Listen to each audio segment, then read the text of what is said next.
8 নম্বর প্রশ্নের মধ্যে দেওয়া আছে একটি বাক্সে 250টি বস্তু প্যাকেট করা যায়। বন্ধুরা 250টি বস্তু প্যাকেট করা যায় কয়টি বক্সে? একটি বক্সে। এরকম 43,548টি বস্তু প্যাকেট করার জন্য কয়টি বাক্স প্রয়োজন?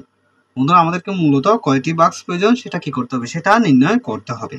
আমাদেরকে সর্বপ্রথম লিখতে হবে 250টি বস্তু প্যাকেট করা যায় কয়টি বক্সে? একটি বাক্সে।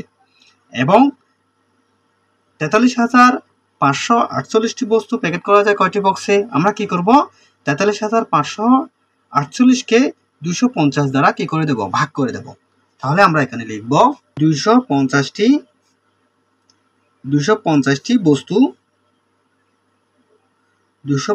বস্তু প্যাকেট করা যায়। প্যাকেট করা যায়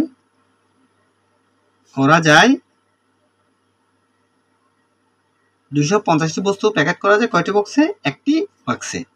করা যায় সমান একটি বক্সে। একটি বাক্সে 250টি বস্তু প্যাকেট করা যায় একটি বাক্সে। সুতরাং 43,548টি বস্তু প্যাকেট করা যায় কয়টি বক্সে? আমরা লিখব 43,548টি বস্তু প্যাকেট করা যায় সমান আমরা লিখব 43,548 ভাগ 250। 250টি বাক্সে।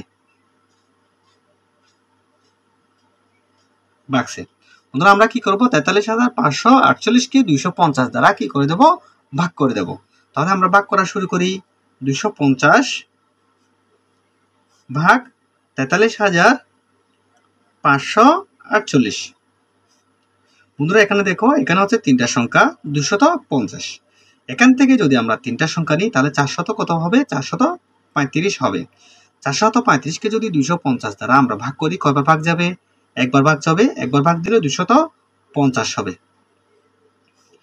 আমরা কি করব? 435 থেকে 250টা বিয়োগ করে দেব। 5 থেকে যদি 0 বিয়োগ যায় তাহলে 5 বসে যাবে। 3 থেকে 5 বিয়োগ যাবে না। এখান থেকে যদি একটা 1 নিই তাহলে হবে 13। 13 থেকে 5 বিয়োগ করলে হবে কত? 8। এখানে আছে 3 থেকে যদি 2 বিয়োগ করি তাহলে হবে কত? 1। 185 পেলাম। 185কে 250 দ্বারা ভাগ যাবে না। আমরা কি করব? উপর থেকে একটা 4 নিচে নিয়ে আসব। এখন কত হলো এখানে? 1800 কত?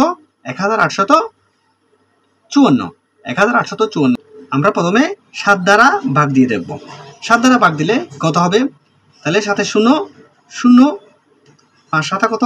5 7 হচ্ছে 35। 35 থেকে 5টা আমরা এখানে বসাবো। হাতে কত? হাতে আছে 3। 7 দুগুণে 14। 14 আর 3 কত? 14 আর 3 হচ্ছে 17। 14 আর 3 17। তাহলে 17টা এখানে বসিয়ে দেব। আমরা পেলাম কত? 1750। 1750।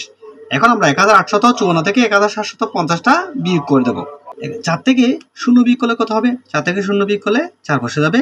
এখানে 5 থেকে 5 বিয়োগ করলে 0 হবে। 8 থেকে যদি আমরা 7 বিয়োগ করি তাহলে হবে কত? 1। আমরা পেলাম কত? 104। 104কে কিন্তু 250 দ্বারা ভাগ যাবে না। আমরা কি করব? উপর থেকে একটা 8 নিচে নিয়ে আসবো, যে 8টা বাকি ছিল। এখন আমরা পেলাম কত? এখানে 1048। এখন আমরা কি করব? 1048কে 250 দ্বারা কি করব? ভাগ করব। তাহলে আমরা কয়বার ভাগ দিতে পারবো? 4 বার ভাগ দিতে পারবো। 4 বার যদি ভাগ দিই তাহলে 4 বার ভাগ দিলে কত? 4 এর 0 0। 4 5 কত? 4 5 হচ্ছে 20। 20 থেকে 0টা আমরা এখানে বসাবো। হাতে কত? হাতে হচ্ছে 2। 4 দুগুণে কত? 4 দুগুণে 8। 8 আর 2 কত? 8 আর 2 হচ্ছে 10। আমরা পেলাম কত? 1000। 1048 থেকে যদি 1000 বিয়োগ করি তাহলে 8 থেকে 0 বিয়োগ করলে 8 হবে। 4 থেকে 0 বিয়োগ করলে 4 হবে। এখানে 10 থেকে যদি 10 বিয়োগ করি তাহলে হবে 0। তাহলে আমরা পেলাম কত? 48। আমরা ভাগফল পেলাম কত? আমরা ভাগফল পেলাম 174 এবং ভাগশেষ পেলাম কত? 48। আমরা লিখব এখানে ভাগফল কত? 174।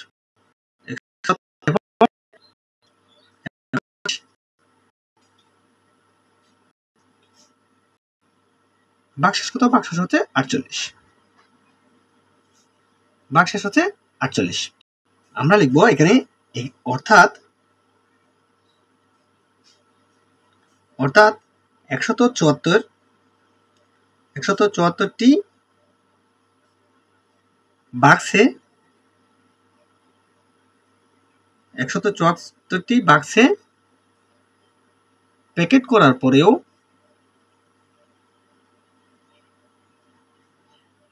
প্যাকেট করার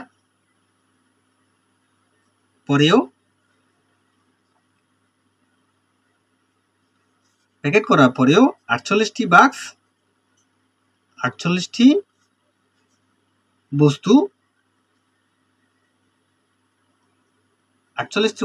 অবশিষ্ট থাকে। 48টি বস্তু অবশিষ্ট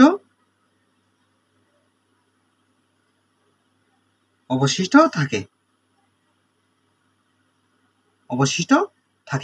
বন্ধুরা দেখো, যেহেতু আমাদের ভাগশেষ অবশিষ্ট রয়ে গেল, সেহেতু আমাদেরকে এই কথাটি লিখতে হবে। অর্থাৎ 174টি বাক্সে প্যাকেট করার পরেও 48টি বস্তু অবশিষ্ট থাকে। আমরা লিখব সুতরাং বাক্সের প্রয়োজন।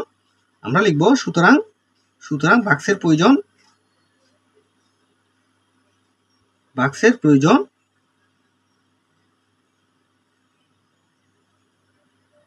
প্রয়োজন 174 যোগ 1টি। বন্ধুরা একটি বক্সের বেশি প্রয়োজন হবে। কারণটা হচ্ছে কি, কারণটা এখানে যেহেতু অবশিষ্ট থাকে, অবশিষ্ট যদি থেকে যায় তাহলে অবশিষ্ট সংখ্যক বস্তুগুলো অন্য একটি বক্সে আমাদেরকে কি করতে হবে, রাখতে হবে। তাই আমাদেরকে কি করতে হবে, এখানে 174 এর সাথে একটা 1 যোগ করে দিতে হবে। তাহলে আমরা পেলাম কত, 175টি বাক্স। তাহলে আমরা লিখব সুতরাং নির্ণয় উত্তর 175। বন্ধুরা আশা রাখি আমি যে অঙ্কটি সমাধান করালাম সেই অঙ্কটি তোমরা খুব ভালোভাবে বুঝতে পেরেছ। অঙ্কটি সম্পর্কে তোমাদের যদি কোনো ধরনের প্রশ্ন থেকে থাকে তাহলে অবশ্যই আমার কমেন্ট বক্সে কমেন্ট করে জানাবে। তোমাদের কাছে যদি আমার অঙ্কটি ভালো লেগে থাকে তাহলে অবশ্যই লাইক, কমেন্ট এবং শেয়ার করতে ভুলবে না। পরবর্তী অঙ্কে তোমাদের সাথে আবার দেখা হবে। ততক্ষণ পর্যন্ত তোমরা সবাই ভালো থাকবে, সুস্থ থাকবে। আল্লাহ হাফেজ।